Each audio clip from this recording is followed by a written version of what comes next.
नमस्कार। तो तैयार हैं कक्षा 9 के भूगोल की दुनिया में एक तेज और मजेदार सफर के लिए? चलिए कुछ ही मिनटों में इस सब्जेक्ट के सारे जरूरी कॉन्सेप्ट्स को समझते हैं। सोच रहे होंगे कि 5 मिनट में पूरा भूगोल। हाँ बिल्कुल, पर ये कोई बोरिंग रिवीजन नहीं होने वाला। हम सिर्फ उन जरूरी बातों पर फोकस करेंगे जो एग्जाम के लिए सबसे ज्यादा जरूरी हैं। तो चलिए शुरू करते हैं। तो सबसे पहले चलिए दुनिया के नक्शे पर भारत को ढूंढते हैं। भारत एक बहुत बड़ा देश है जो पूरी तरह से उत्तरी गोलार्ध यानी नॉर्दर्न हेमिस्फीयर में है। और यकीन मानिए इसकी यही लोकेशन और साइज इसके भूगोल, इतिहास और कल्चर की पूरी कहानी तय करती है। अच्छा, अब यहाँ एक बड़ी दिलचस्प पहेली है। आप नक्शे पर देखेंगे कि भारत का अक्षांश और देशांतर दोनों का फैलाव लगभग 30 डिग्री है। फिर भी उत्तर से दक्षिण की दूरी पूर्व से पश्चिम से ज्यादा क्यों लगती है? पता है क्यों? क्योंकि जैसे जैसे हम ध्रुवों की तरफ बढ़ते हैं, देशांतर रेखाएं पास आती जाती हैं, जबकि अक्षांश रेखाएं हमेशा एक दूसरे से बराबर दूरी पर रहती हैं। और इसी 30 डिग्री के देशांतरीय फैलाव से एक और बड़ा मजेदार सवाल खड़ा होता है। मतलब अरुणाचल प्रदेश में जब सुबह के 6 बजे सूरज उगता है, तो उसी वक्त गुजरात में सुबह के 4 ही बज रहे होते हैं।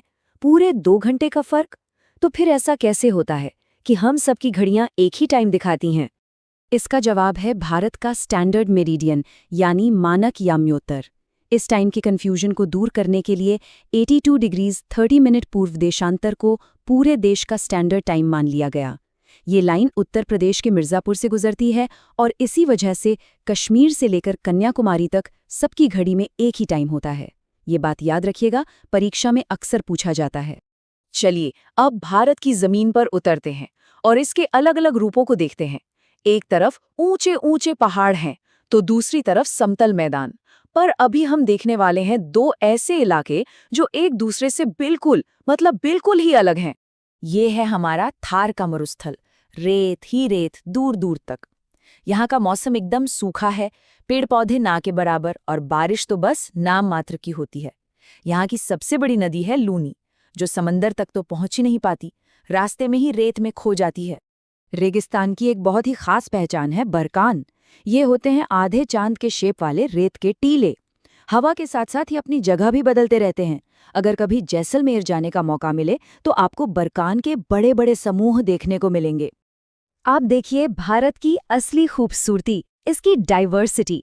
एक तरफ सूखा रेतीला रेगिस्तान है तो दूसरी तरफ नदियों की लाई मिट्टी से बना हरा भरा उपजाऊ मैदान। सच में हमारे देश की भौगोलिक विविधता कमाल की है। जमीन से अब थोड़ा आसमान की ओर देखते हैं। भाई ये जो अलग अलग तरह की जमीन है वो हवा और पानी पर कैसे असर डालती है? और जब भी भारत के जलवायु की बात आती है तो एक शब्द मॉनसून, इसे समझे बिना तो बात ही अधूरी है। मॉनसून को समझने से पहले एक छोटा सा साइंस का कॉन्सेप्ट समझना होगा, कोरियोलिस बल। ये हमारी पृथ्वी के घूमने की वजह से पैदा होने वाली एक फोर्स है। इसी बल के कारण उत्तरी गोलार्ध में हवाएं अपनी दाईं ओर मुड़ जाती हैं और दक्षिणी गोलार्ध में अपनी बाईं ओर। इसे फेरेल का नियम भी कहते हैं। तो मॉनसून का खेल चलता कैसे है? देखिए, गर्मियों में भारत की जमीन खूब तपती है, जिससे यहाँ बन जाता है लो प्रेशर एरिया। उसी समय ठंडा हिंद महासागर हाई प्रेशर एरिया बन जाता है। हवा हमेशा हाई से लो प्रेशर की ओर बहती है और बस जैसे ही ये हवाएं भूमध्य रेखा पार करती हैं, कोरियोलिस बल अपना जादू चलाता है, हवाओं को दाईं ओर मोड़ देता है और भारत में एंट्री होती है साउथ वेस्ट मॉनसून की। तो जमीन अलग, मौसम अलग, इसका नतीजा क्या होगा? जाहिर है पेड़ पौधे और जानवर भी अलग अलग तरह के होंगे। भारत बायोडायवर्सिटी के मामले में दुनिया के सबसे अमीर देशों में से एक है। जरा इस नंबर को देखिए, 90,000। जी हाँ, भारत में जानवरों के करीब 90,000 प्रजातियां हैं। ये सच में एक जीती जागती लाइब्रेरी है, एक कुदरती खजाना है जो हमें दुनिया के 12 मेगा बायोडायवर्सिटी वाले देशों में शामिल करता है। और इस खजाने में कुछ तो इतने खास हैं, जैसे कि एशियाई शेर। ये एक ऐसा तथ्य है जो हमेशा याद रहना चाहिए कि एशियाई शेर पूरी दुनिया में और कहीं नहीं, सिर्फ और सिर्फ गुजरात के गिर के जंगलों में पाए जाते हैं। हमने जमीन, हवा, पानी, जंगल, जानवरों सब की बात कर ली, पर इस कहानी का सबसे अहम हिस्सा तो अभी बाकी है, हम यानी इंसान। जनसंख्या सिर्फ एक नंबर नहीं है, बल्कि किसी भी देश का सबसे बड़ा और कीमती संसाधन है। ये बात बहुत गहरी है। सोचिए, कोयला हमेशा से जमीन के नीचे था, पर वो एक मामूली पत्थर का टुकड़ा ही था। कब तक? जब तक कि इंसान ने उसे निकालकर इस्तेमाल करने की तकनीक नहीं खोज ली। तो असल में संसाधन चीजें नहीं होती, बल्कि इंसान का ज्ञान होता है जो चीजों को संसाधन बनाता है।